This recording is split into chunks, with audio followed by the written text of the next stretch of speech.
బంగారాన్ని విడిపించి ఆ రోజు ఆన్లైన్ రేటుకే మేము కొంటాం. Sharma gold company. నమస్కారం, వెల్కమ్ టు సుమన్ టీవీ. నేను గీతాంజలి. మనతో పాటు ఉన్నారు శివరుద్ర సాధువు గారు. ప్రత్యేకించి చెప్పాలి, కేదార్నాథ్ లాంటి ఆలయాన్ని హైదరాబాద్లోని జగద్గిరి గుట్టలో నిర్మించాలనేది ఆయన సంకల్పం. దానికోసం ఆయన చాలా తీవ్రంగా శ్రమిస్తూ ఉన్నారు. ప్రత్యేకించి వారు చెప్పేటువంటి మాటలు ఎంతో మందిని ఒక రకంగా చెప్పాలంటే వాళ్ళ కష్టాల నుంచి బయటపడేసాయి. తెలియని విషయాల్ని తెలియజెప్తూ ఎంతో జ్ఞానాన్ని ఆయన పంచుతూ ఉన్నారు. అందుకని ఇవాళ ఆహ్వానించాం. చాలామందికి ధర్మ సందేహాలు అంటూ ఉంటాయి, వాటి గురించి తెలుసుకోవాలనుకుంటారు. పితృపక్షాల గురించి కావచ్చు, అలాగే ఆత్మల గురించి చాలామంది మాట్లాడుతూ ఉంటారు. ఇలా రకరకాల అంశాల గురించి ఆయన చెబుతూ ఉంటారు. మరి వారిని సుమన్ టీవీ స్టూడియోకి ఆహ్వానించాం. వారితో మాట్లాడదాం, మన సందేహాలని నివృత్తి చేసుకుందాం. గురుగారు నమస్కారం అండి. గురుగారు, ఎప్పుడూ చర్చకు ఉండే ప్రశ్న, ఆడవాళ్ళు నెలసరి సమయంలో పూజలు చేయవచ్చా?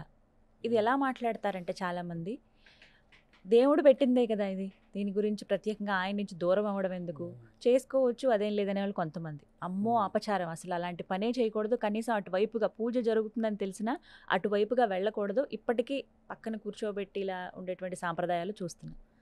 అసలు నెలసరి ఉన్న సమయంలో దైవాన్ని స్మరించవచ్చా, పూజించవచ్చా, అసలు ఏమి చేయకూడదా, వీటి గురించి వివరించండి. సూటి ప్రశ్న మీరు అడిగింది. So will talk about only present science. ఎన్నో ఎక్విప్మెంట్స్ వచ్చి డెవలప్మెంట్ వచ్చేసి మెన్షస్ అనేది రుతుచక్రం అనేది చెప్తే కానీ తెలియని స్థితిలో ఉన్నారు. కొంతమంది ఊర్లలో ఉన్న వాళ్ళు, బ్రాహ్మణుల ఇంట్లలో, కొంతమంది బాగా పూజలు చేసేవారి ఇంట్లలో చూస్తూ ఉంటాం. అంటే వీళ్ళు వేరే రూమ్లో ఉండడము, వేరే గదిలో ఉండడం చూస్తాం. అసలు నెలసరి అనే విషయాన్ని మనము శాస్త్ర గ్రంథాల్లో క్లుప్తంగా ఏ విధంగా వివరించబడిందంటే, అమ్మ, ఒకప్పుడు వ్యవసాయం చేస్తున్నప్పుడు ఒక స్త్రీ ఒక 5 రోజులు ఆ యొక్క రక్తస్రావాన్ని ఆపుకోలేని స్థితి, అంటే దుస్తులు కూడా లేని రోజులు చెప్తున్నాం మీకు నేను. ఒకప్పుడు ఎవరికి దుస్తులు లేవన్నట్టు తెలుసు కదమ్మా. ఈ పత్తి తెలుసు కదమ్మా, మనం ఎక్కువ శాతంగా పత్తి చూస్తాం. ఈ పత్తిని ఆ రైతు తెంపుతూ ఒక పక్కన పెట్టినప్పుడు ఆ పక్కనే ఉన్న ఏదైతే చిన్న కొలనులో ఉన్న నీళ్లు లాగడం చూసి ఆయన చేసిన ఆలోచన, ఒక రైతు చేసినదే ఈరోజు స్త్రీ యొక్క రక్షణ. ఆయన ఆ నీళ్లు లాగే ఆ గుణాన్ని చూసి, ఇదేంది ఇలా ఉంది, ఇంట్లో ఒక వివరణ చూస్తే స్త్రీ ఈ విధంగా ఉంటుంది ఏంది అని ఆలోచన చేసి, దానివల్ల ఆయన దాన్ని ఇచ్చి సెక్యూర్ చేయమని చెప్పినప్పుడు ఆవిడ 5 రోజుల విషయాన్ని ఆపగలిగినప్పుడు ఆయన వెళ్ళి రాజుకు చెప్పిండు ఆ విషయం, ఇలా ఉంది స్వామి అని చెప్తే, ఆ వివరణని వాళ్ళు ఏం చేశారంటే, అమ్మ మీరు ఇప్పుడు చీరలు కడుతున్నారు కదమ్మా, నాకు 6 మీటర్స్ కంటే ఎక్కువ లేవు, అప్పుడు 16 మీటర్లు ఉండేటి శారీస్. అయితే ఈ 16 మీటర్ల చీర పుట్టింది కూడా రైతు నుంచే. ఆయన ఏం చేశారంటే, ఆ చీర ఈ శరీరం మొత్తాన్ని దాచుకోవాల్సిన అవసరాన్ని చూసి ఆ పత్తిని బాగా తీసుకొచ్చి చేసి ఒళ్ళంతా చుట్టేశాడు. చుట్టిన ఆ తరుణాన్ని చూసినప్పుడు, కానీ నెలసరి మళ్ళీ వచ్చినప్పుడు రక్తస్రావాన్ని ఆపలేకపోయారు. అదేంటి ఎలా ఆపలేకపోతున్నాం అని చెప్పినప్పుడు, ఈ చీరని ఏం చేశారంటే అమ్మ వాళ్ళు కింది నుంచి కట్టమన్నారు చీరని పైకి. మీరు బాగా గమనించండి, ఊర్లలో ఒక 7 అంచులు ఉంటాయి కిందికి, ఈ అంచులు ఎనిక్కుంటాయి. ఈ అంచుల్లో మధ్యలో నుంచి వాళ్ళు సెక్యూరిటీని చూసినప్పుడు అలా వచ్చిందే 16 ముడుల చీర. ఆ 16 ముడుల చీర వచ్చినాకమ్మా అందరికీ ఊరూరా ప్రచారం చేశారు వాళ్ళు, ఇలా వెళ్ళాలి, ఇలా నెల ఆపాలి అన్నప్పుడు రక్తస్రావాన్ని 5 రోజులు ఆపినప్పుడు ఆ 5 రోజుల తర్వాత ఈవిడ పొలాలకు వచ్చేది. అయితే రక్తస్రావం జరుగుతున్న ఒక స్త్రీని, అంటే ఋతుచక్రంలో ఎందుకు నియమ నిబంధనలకు దూరంగా పెడతారంటే, అమ్మ ఇది చాలా మైక్రో లెవెల్లో చాలామంది మనం కాంట్రవర్సీ అడుగుతారు కూడా. అలా రక్తం ఉండి ఒకప్పుడు ఇల్లంతా నడవాలంటే కూడా ఆ ప్రాంతం అంతా ఇబ్బంది అయ్యేది నడుచుకుంటూ వెళ్తే. అందుకని ఒక దగ్గర కూర్చోమని చెప్పేవాళ్ళు, అది కూడా తాటి మట్టల మీద కూర్చోమనేవాళ్ళు. తాటి మట్టలు కూడా పచ్చి తెచ్చేవాళ్ళు, ఎండువి కావు. పచ్చి తాటి మట్టలు తీసుకొచ్చి దాని మీదనే ఉంటే మళ్ళీ ఆ తర్వాత ఆ తాటి మట్టలు తీసే అవకాశం ఈజీగా ఉండేది. అలా వచ్చిందే ఈ ఇక్కడ 3 రోజులు కూర్చునే కార్యక్రమము. ఈవిడ రక్తస్రావం ఇల్లంతా నడవకూడదు అన్న ఆలోచనకు మించి తప్పితే ఆవిడని బాధించే ఒక్క క్షణాన్ని పరమాత్ముడు ఇయ్యలేడు. అలా వచ్చి రాను చీరలు కట్టాము, అడ్వాన్స్ అయ్యాం, అంత అయ్యాం కదమ్మా. అలా పాటిస్తున్న ఈ సమయంలో ఏం జరుగుతుందంటే, స్త్రీ స్వతహాగా శరీరంలో నుంచి రక్తం పోవడం వల్ల బలహీనతంగా ఉంటే ఈవిడ వచ్చి వ్యవసాయం చేయాలన్నా, ఆ ఎద్దులకు సంబంధించి ఏమైనా చేయాలన్నా శరీరం అంతా సౌష్ఠవంగా సహకరించదని విశ్రాంతి ఇచ్చారే కానీ ఆవిడ శరీరంలో నియమ నిబంధనలు ఏదో ముంటు ఏదో అట్టు అని చెప్పి కనలేదు. ముట్టు అంటారు కదా, అలాంటిది లేదు. అలాంటిది ఉంటే నా తల్లి పార్వతీమాత శరీరంలో అర్ధభాగాన్ని తీసుకొని అర్ధనారీశ్వరి తత్వాన్ని తీసుకున్నప్పుడు మరి ఎక్కడికి వెళ్ళి కూర్చోవాలి, నా శివుడు ఏం కావాలి, అక్కడ ఆయన ఇచ్చింది వివరణ అదే. మరి మనం తెలుసుకోవాల్సింది కూడా ఏంటంటమ్మా, శరీరాన్ని అర్ధభాగం ఇచ్చిన నా తల్లి పార్వతీమాతకి మీరు అన్నట్టుగానే నెలసరి సమయం అన్న ఆలోచన చేస్తే మీరు ఎక్కడికి తీసుకెళ్తాం, మరి ఆ ఎగ్జాంపుల్ అబద్ధమైపోతుంది కదా. కాబట్టి మనం ఆలోచించాల్సింది ఏంటంటే, మనం శ్రీరక్షణ కోసం ఇచ్చిన దాన్ని దాష్టికంగా కొందరు వ్యక్తులు మార్చారు. నువ్వు ఈ రోజుల్లో శుభ్రంగా లేవు, నువ్వు ఈ రోజుల్లో అపవిత్రత అని చెప్పడం చేశారు కదా. 5 రోజులైన తర్వాత రక్తస్రావం ఎక్కడుంటుంది తల్లి? చాలా డీప్గా ఆలోచిస్తే శరీరంలో ఉంటుంది. అంటే మరి ఆ శరీరంలో ఉన్నప్పుడు ఆవిడ కూడా అపవిత్రమే కదా. మరి అలా ఎలా పవిత్రత అయ్యింది మరి? కాబట్టి మనం తెలుసుకోవాల్సింది ఏంటంటే, కొంతమంది ఉన్నారు మహానీయులు మన దగ్గర, మన చరిత్రనే మనకి చీడపురుగులు పట్టించేలా చేశారు. దృష్టి మళ్లించిన తరుణం, ఈరోజు చెడుగా చెప్పుకుంటున్న తరుణం. అలా ఆమె ఇంట్లో ఉన్నప్పుడు గుడిలోకి ఎందుకు రాకూడదు అని అన్న విషయం కూడా లేదు ఎక్కడ రాసి. నేనే ఉన్నా తల్లి, ఇక్కడ నువ్వు కోసావు, ఇక్కడ నాకు బ్లడ్ వస్తూ ఉంటుంది, నేను గుడి చుట్టూ తిరుగుతారా, ప్రదక్షిణలు చేయగలుగుతారా, రావి చెట్టు చుట్టూ తిరుగుతానా, అభిషేకాలు ఏమైనా చేయగలుగుతానా, దండలు ఏమైనా చేస్తానా, నాకు రెస్ట్ కావాలంటాం కదా. ఈ తరుణమే అక్కడ అప్లై చేశారే కానీ ఆవిడ వచ్చి నిమ్మలంగా పూజ చేసినా అందుకోవచ్చు.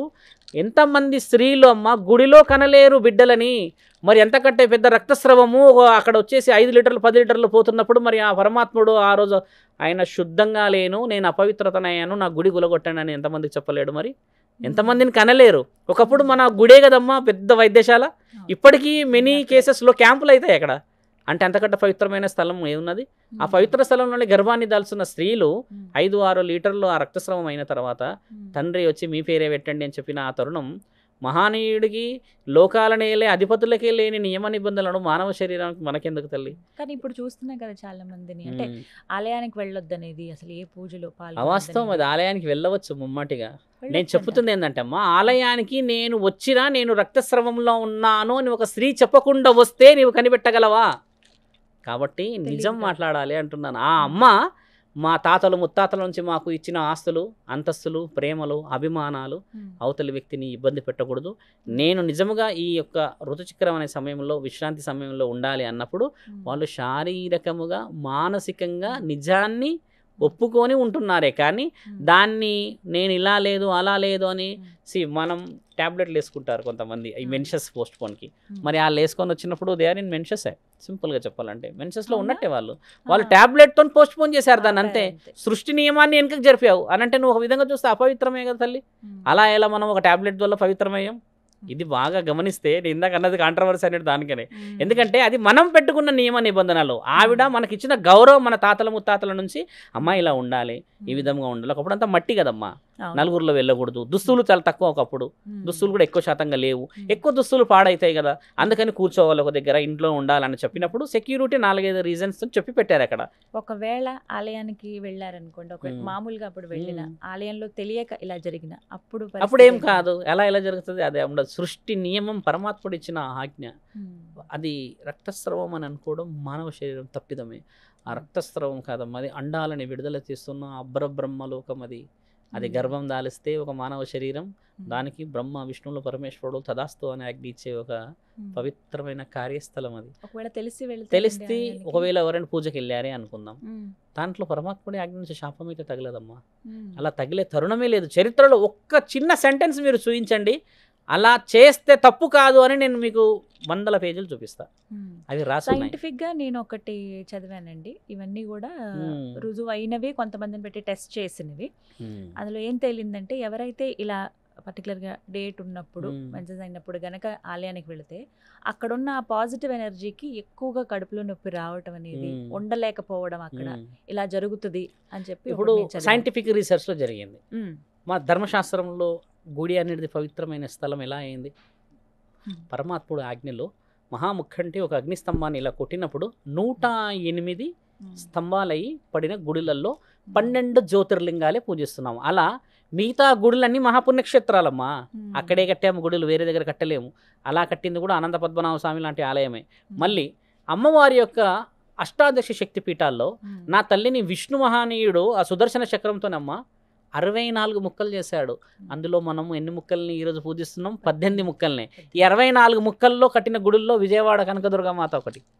బాగా గమనించండి. మన దగ్గర ఉన్నది భ్రమరాంబిక దేవి ఉన్నది శ్రీశైలంలో, తర్వాత ద్రాక్షారామంలో ఉంది భీమేశ్వర ఆలయంలో. 2 శక్తిపీఠాలు ఇక్కడ ఉన్నాయి. ఇంకో శక్తిపీఠం వచ్చేసి మనకి ఇక్కడ జోగులాంబ అమ్మవారి పండ్లు పడ్డది, అలాగా ముక్కు పుడగబడిందని చెప్పేసి ఇలా ఉన్నాయి కదమ్మా. 18లో కంటే 64 పీఠాలు ఇవన్నీ. మన దగ్గర 3 ఉన్నాయి, 2 పవిత్రమైనవి, మిగతా వచ్చేసి మిగతా భాగాలు పడ్డాయి. శ్రీలంక నుంచి మొదలైతే అమ్మ మిగతా శక్తిపీఠాలన్నీ. ఇప్పుడు ఎక్కడ మీరు అన్నట్టుగా చూస్తే పాజిటివిటీ అనేది పరమాత్ముడు పెట్టింది. గుడిలోకి వచ్చిన తర్వాత ఎవరికైనా అనారోగ్య పరిస్థితులు ఉన్న శరీరాన్ని కాపాడేది. అక్కడికి వచ్చినాక మీరు అన్నాడు అక్కడ ఉన్న కాస్మిక్ ఎనర్జీ ఉందనుకుందాం తల్లి, ఈవిడ గర్భాశ్రయం వచ్చేసి ఉంటే అమ్మ ఎక్కడ అనుమతి లేకుండా జరుగుతాయి పంచభూతాలు మీరు చెప్పండి. మీరు అన్నట్టుగా ఒక శక్తి ఈవిడ రక్తస్రావం వచ్చిన అమ్మ గుడిలో తిరగగానే నెగిటివిటీ వచ్చేస్తుంది అన్నది. గుడిలోకి నెగిటివిటీ రాగలుగుతుందా తల్లి? రావి చెట్టు చుట్టూ 108 చుట్లు తిరగండి గర్భం లేని వాళ్ళు అనడానికి గల అర్థం ఏంటంటే ఈ గర్భంలో ఉన్న కొవ్వు అంతా కరిగేసేసి గర్భాశయం అనేది క్లీన్ అయ్యి అక్కడ ఓన్లీ నెగిటివిటీ అంతా పోయి పాజిటివ్ అనేది only oxygen oxygen oxygen oxygen వస్తుందని చెప్పి పరమాత్ముడు ఆ గీత గీసేసి ఒక దారాన్ని చుట్టండి అంటే మన వాళ్ళు ఆ రావి చెట్టుని మొదల నుంచే తింపేస్తున్నారు. అంటే ఎక్కడ మన శాస్త్ర గ్రంథాల్లో చదువుకోవాల్సిన పుస్తకాలు, ఎక్కడ మనకు మస్తకం లేని మనుషులం. మస్తకం అంటే మైండ్ అమ్మ.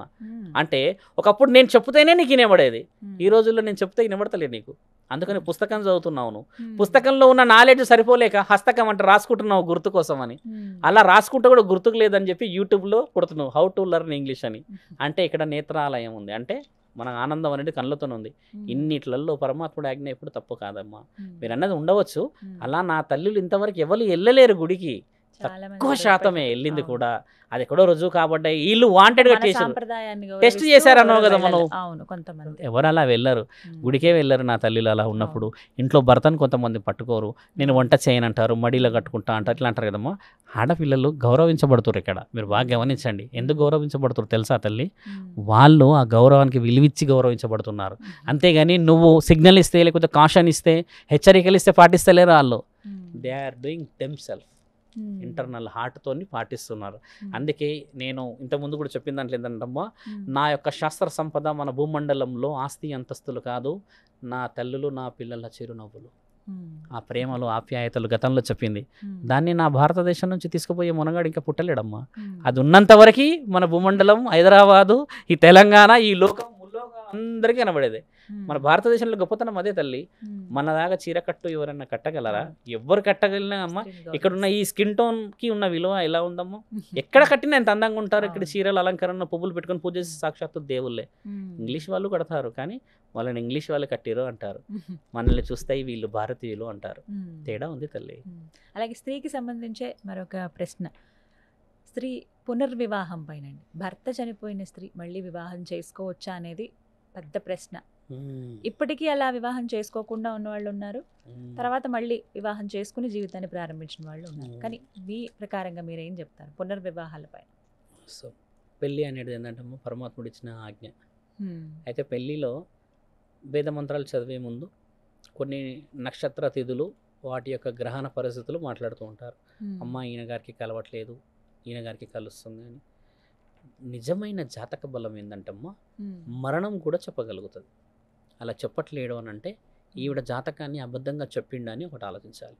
ముందే తెలుస్తుందండి, ముందే నక్షత్ర తిథులు చూపిస్తారు. 60% మన దగ్గర పంచాంగము సంవత్సరం పంచాంగం. మరి ఉగాది రోజు ఎలా చూస్తున్నాం అలా ఎలా తెలుస్తుంది ఫలానా ఆగస్టులో జరుగుతుంది ఒక విషయం అని, ఫలానా రోజు ఎలా తెలుస్తుందని? అంటే 365 రోజుల చరిత్రనే నువ్వు ఒక రోజు క్రోధీనామ సంవత్సరంలో అని రాసుకుంటున్నాం మనము. 64 సంవత్సరాల గురించి చెప్పుకుంటున్నాం మనము. ఒక పెళ్ళి అనే విషయాన్ని చెప్పలేము అంటే మన శాస్త్ర సంపదకి విలువలేనట్టే కదా. అంటే ఇక్కడ 2 మార్గాలు ఏముంటాయంటమ్మా, నేను చెప్పాల్సిన విషయము. ఒక వ్యక్తి ఉన్నాడు, శ్రీకాల సర్పదోషము అని అంటారు. ఈ శ్రీకాల సర్పదోషానికి ముఖ్యమైనది గండ్రగొడ్డలితో పూజ చేయాలి, లేదా ఇనుముతో పూజ చేయాలి. ఇనుము పెట్టి చాకు కానీ ఇలాంటి కొన్ని చేస్తారు. అలా పూజ చేయట్లేరు ఈ రోజుల్లో. ఆ పూజ చేస్తే ఈ ఇనుము ఏదైతే ఉంటుందో తల్లి, ఈవిడ యొక్క దోషాన్ని తీసేసుకుంటే వచ్చేవాడు జీవితాంతం బాగుంటాడు. ఇక్కడ ముఖ్యంగా ఆ ఇనుముతోని చేయాల్సిన ఆ షార్ప్నెస్తో, ఎందుకంటమ్మా ఈవిడ దోషం పోవడానికని మన దగ్గర రాసున్న సంపుటే ఇది. మళ్ళీ మన దగ్గర 3 దోషాలు ఎక్కువ మాట్లాడతారు చూడమ్మా. ఒకటి సర్పదోషం మాట్లాడతారు, కుజదోషం అన్న సర్పమే, మళ్ళీ శ్రీకాళ సర్పదోషం. అంటే ఈ 3 చూసి పాముల గురించే ఉంటాయి. అంతకు మించి మిగతా దోషాలు ఏమి ఉండవు. మీ కులదైవం ఇది అన్నాడు, మీ అలా అన్న శాంతి, ఇవి ఏమీ చెప్పరు. సర్పం ఉన్నవాడికి పిల్లలు లేరంటారు, సర్పదోషం ఉన్నవాడికి పెళ్లి కావట్లేదు అంటారు, సర్పదోషం ఉంటే ఉద్యోగాలు అంటారు. సర్పానికి దీనికి సంబంధం ఏంది అనేది కూడా మరోసారి చెప్పుకుందాం మనం. ఇప్పుడు ఆ దోషం ఉన్న వాళ్ళకి ఇన్ముక్ చేసి ఒక సర్టిఫికెట్ ఇస్తాడమ్మా పురోహితుడు. అమ్మ 18వ సంవత్సరంలో ఈ ఫలానా లావణ్య అనే స్త్రీకి ఈ గుడిలో ఈ విధముగా వివాహం జరగడం చేత ఇది ఒక సర్టిఫికేషన్ ఇచ్చాము. ఆవిడ దోషం మీరు మళ్ళీ చూపిస్తే అక్కడ కనబడితే ఇదిగోండి ఒకసారి ఈవిడకి వివాహం ఈ విధముగా జరిగినది, ప్రాణ నష్టానికై మేము దీన్ని మా దగ్గర పెట్టాము ఆ వస్తువు అని వాళ్ళు కొన్ని ప్రక్రియలో దాన్ని మూసుకుంటారు. అంటే పెట్టేస్తారు, దాచిపెట్టేస్తారు. భూస్థాపితం చేయడానికి కూడా అవకాశం ఉంటుంది. నెక్స్ట్ వచ్చే వరుడు దీనికి పూర్తిగా అర్హుడని ఆ యొక్క వైవిధ్యమైన రీతిని పురోహితులు చెప్తారు. అలా ఈ రోజుల్లో ఎంతమంది చేస్తున్నారో మీరు చెప్పండి. నేను బెట్ చేస్తామా, ఎవరు చేయట్లేరు. నేను చాలా మందికి చెప్తా, వాళ్ళు వండర్ అవుతారు, ఆల్రెడీ చూసాం స్వామి బాగానే ఉంది అని అంటారు. అంటే నేనన్నమాట పౌరహిత్యం అనేది వంశాభివృద్ధితో చెప్పాల్సుకున్న వాళ్ళే చెప్పవాలను, అందరు చెప్తే కాదు. నేను పౌరహిత్యం చెప్పను, నన్ను అడుగుతారు కదా. నేను ఏంటంటే నా స్థితిగతులు అఘోర స్థితిగతులు నాది వేరు. నేను గాలి ప్రభావం ఉండి నష్టం జరుగుతున్న వాళ్ళ ఈపులు పల్ల కొడతారు లాస్ట్ అని చెప్పిన కదా, నా పద్ధతి వేరు కదా. ఎవరు ఏది చెప్తారో వాళ్ళని నమ్మడమే స్థితిగతులు. ఇప్పుడు చూడండి, పెళ్లి మంత్రాలు వచ్చినంత మాత్రాన పెళ్లి ఒక బ్రాహ్మణుడు చేస్తేనే అందం, అంతేగాని ఎవరు పడతారు మంత్రాలు వస్తే చేయగలుగుతారమ్మా. అందుకనే పరమాత్ముడు 5 రూపాయలు ఇచ్చిండు, 5 శక్తులతోని ఈ 5 విధాలైన ముందుగానే తెలుస్తుంది అన్నారు. చిన్నగాక మొన్న జరిగిన ఇష్యూ అండి ఇది, అన్నమయ్య జిల్లాలో 5 రోజులు అయింది అంతే పెళ్ళి కదమ్మా. 5 రోజులు అయిందంటే అది ముమ్మాటికి తెలిసి చేసిందని అర్థం. అంటే అవతల వ్యక్తి కూడా చెప్పలేని స్థితిగతిలో ఉన్నాడని అర్థం. ఒక వ్యక్తి ప్రాణం అనేది ఖచ్చితంగా తెలుస్తుందమ్మా. మరణ గండం అది. ఒక వ్యక్తి ఉండడు జీవితం మొత్తంలో, కాలు పోతుందో చేతి పోతుందో అని అంటే ఓకే, అపాస్ట్రఫీ ఆయన ఉంటాడు. ఇక్కడ మనిషిని పూర్తి చేస్తాం కదా తల్లి. ఆ జాతకం అనేది మన శాస్త్ర గ్రంథాల్లో తెలిసే తీరుతుంది. దానికి యమగండం అంటారు. దున్నపోతులు కలలో కనబడతాయి, లేకపోతే యముడు నడుచుకుంటూ వచ్చినాడు పాశం కనబడతాయి. ఇవన్నీ హింట్లు వస్తాయి. నిజాలు అందరూ చెప్పరు ఇక్కడ. ఎందుకు చెప్పరు? చెప్తే ఏమనుకుంటారు? పెళ్లి ఫిక్స్ అయింది, అది చాలా ఆనందమే. 5వ రోజుకే కాలం చేస్తే అలా ఎలా మనిషి జీవితం ఏం నిర్ణయించుకుంటారమ్మా? ఇక్కడ పెళ్లి కాదు ఫిక్స్ చేయాల్సింది, శరీరాలతోని చేస్తున్న ఈ పెళ్లి కంటే ముందు పరమాత్ముడు ఆత్మల బలం కలుపుతాడు. ఆ ఆత్మల బలమే జాతక బలం తల్లి. ఆ జాతకాలు చూసి అమ్మా ఫలానా విషయ వివరణ ఉంది, నిజంగా 8 రోజులకి ఈ అబ్బాయి గండం ఉందంటే మహాయాగం చేయండి, మార్గం అయితే పెడతాడు కదా పరమాత్ముడు, క్షమాభిక్ష పెడతాడు కదా. అది చెప్పలేనప్పుడు ఆ జాతకానికి విలువ రాదు అంటున్నా. ఇప్పుడు ఆ అబ్బాయి చనిపోయాడు అనుకుంటాం తల్లి, అబ్బం శుభం తెలియని ఆ 5 రోజుల అమ్మాయిని ఎవ్వరు చూసినా తప్పుగా చూస్తుంటారు. ఎలా? పెళ్లి చేసుకోగానే భర్తను మింగేసిందని, రెండోది ఈవిడకి ఎవరో వస్తారు, ఎవడో ఉంచుకుంటాడు. ఈ మాటలకి ఎంతటి మనోవేదన చెందుతుందమ్మా. దీన్ని వక్రీకరించి రాయాలి. అలా లేదు మన శాస్త్రం అని. ఒక బిడ్డ పెళ్ళి అయిపోయిన తర్వాత భర్త వాంటెడ్గా చనిపోలేడు కదా, అది పరమాత్ముడు ఆజ్ఞ లేని మరణం రాదు కదమ్మా. అలాంటప్పుడు నువ్వు నిర్మోహమాటంగా పెళ్లి చేసుకొని నీ జీవితాన్ని నువ్వు ముందుకు తీసుకొని వెళ్ళాలి. అంతేకాని నేను పెళ్లి చేసుకోకుండా నేను ఉంటానంటమ్మా, ఉండవచ్చును, అది నీ యొక్క సెల్ఫ్ రెస్పెక్ట్కి వాల్యూ. కానీ కలియుగంలో ఉన్న కలిపురుషుడు కామంతోని మద్యంతోని మాంసపు ముద్దల వరుసలను కూడా లెక్క పెట్టకుండా తిరుగుతున్న ఈ సమాజంలో నీకు ఒక తోడు ఖచ్చితంగా భర్త రూపంలో రావాలి అంటే దానికి అందరూ ఒత్తాస పలుకుతారు, కానీ దాని తప్పు ఎవరు పట్టరు. ఒక ఆడపిల్లని పెళ్లి చేసుకున్న తర్వాత వాళ్ళిద్దరు కొద్ది రోజులు బాగుండి ఆ తర్వాత బాగుపడతారు, తర్వాత కొట్టుకుంటారు, తిట్టుకుంటారు. కానీ అమ్మ ఒక కడప, ఒక సౌభాగ్యం ఏర్పడుతుంది. ఇది అత్యంత ముఖ్యమైనది. అక్కడ కొట్టుకుంటున్నాడు నా దగ్గర చాలా మంది వస్తారు, కొడుతున్నాడు అంతే కదమ్మా, నిన్ను బయటికి తోస్తున్నాడు అంటే కొట్టకుట్ట చేయండి అని అంటారు. ఆయన కొట్టకుట్ట చేయనికి రాదు అని చెప్తాం. కొట్టినా సరే నీతో పాటు ఉన్నాడు కదా, ఆయన లేడు అని ఫోటోలు చూస్తూ ఏడిచే ఆడవాళ్ళు ఎంతమంది లేరమ్మా ఇక్కడ. అలా ఎంతమంది ఆడవాళ్ళు ఉన్నారు ఇక్కడ. 22 సంవత్సరాలమ్మ ఒక తల్లి చెప్తుంది, మా ఆయన లేడు స్వామి, 3 పిల్లల్ని నేనే పెంచుతున్నా. అంటే ఎలా పెంచుతున్నావు అంటే కూలికి పోతా, అప్పట్లో నేను అవి చేసేదాన్ని ఇవి చేశాను అన్ని చేసేవాడిని, అంతా అయిపోయింది. ఇప్పుడు నా 2వ బిడ్డ పరిస్థితి, వాడు వదిలేశాడు, 3 సంవత్సరాలు అవుతుంది వస్తలేడు. ఇప్పుడు అంటే నేను ఇంకొక 4-5 ఏళ్ళు బతుకుతా, తర్వాత పరిస్థితి ఏంది? ఇక్కడ పెళ్ళి అనేది ఎక్కువ శాతంగా తోడుకు చేసుకుంటారమ్మా. ఒకప్పుడు పెళ్ళి వంశాల కోసం చేసుకునేవాళ్ళు, అటేడు తరాలు ఇటేడు తరాలు. మన గతంలో కూడా పుష్పవతి ఎందుకు చేస్తారు పెళ్ళి అన్న విషయం చెప్పాను గతంలో ఇంటర్వ్యూలో కూడా. ఆ విషయం ఏంటంటే అమ్మా, బంధాలకే ఇస్తారు, ఎవరన్నా ఏమన్నా అయిపోతే మన వాళ్ళు అనేవాళ్ళు మన చుట్టూ ఉంటారని. ఈరోజు అమెరికా వెళ్ళిపోతున్నారు పెళ్లి చేసుకొని, అక్కడ ఎంతమందికి ఇబ్బంది అయ్యి ఈడికి వస్తున్నారు. అక్కడ చూడండి మనిషి చనిపోతే జీవితమే నాశనం అయిపోతుంది. మీరు అన్నట్టుగానే అమ్మ ఒక స్త్రీ ధైర్యం చేయవచ్చును, పెళ్లి చేసుకోవచ్చు అంటారు. అబద్ధం అని చెప్పేసేసి నువ్వు తప్పు అని చెప్పేస్తే మరి మాంసపు ముద్దలు తింటున్న ఈ శరీరానికి రక్షణ అనేది భర్త కంటే బలంగా ఎవరు ఇవ్వలేరు. తండ్రి కూడా ఎంత రక్షిస్తాడు, ఆయన ప్రాణం పోయినా సరే. ఇలాంటి కొన్ని రక్షణల కోసమే ఆజ్ఞలు పెట్టారు అక్కడ. బాగా గమనించండి అమ్మా, ఒక పురుషుడు 2 పెళ్ళిళ్ళు చేసుకోవచ్చా? రాసిందా? పరమశివుడికి 2 భార్యలుగా నెత్తిపైన ఉన్నాడు, శరీరం శాస్త్ర గ్రంథాల్లోనే ఉంది అది. అంటే ఆయన చేసింది మహాముక్కంటి చేసిన వివరణ వేరు, గంగని నీటిని ముంచడానికి పెట్టిండు, ఆ శాస్త్రం వేరు. కానీ పరమాత్ముడు అలా చూపించడానికి గల కారణం ఏంటంటే ఒక మార్గాన్ని పెట్టాడని అర్థం, అంతేకాని నీ జీవితాన్ని ముగించమని కాదు.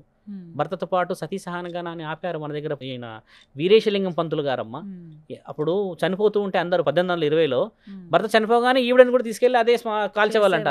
అలాంటి దాన్ని ఆపిన వాళ్ళు ఏం చెప్పారంటే, అమ్మ నీకు జీవితం వేరే ఉండవచ్చు కదా, నీవు ఇప్పుడే ఈ నిర్ణయాలు తీసుకొని నీ జీవితాన్ని ముగిస్తే నిన్ను కన్నవాళ్ళు, ఉన్నవాళ్ళు, ఊరు, మనవాళ్ళు ఏమి కావాలి అన్నది అప్రూవల్ ఇచ్చింది అప్పట్లో గవర్నమెంట్స్.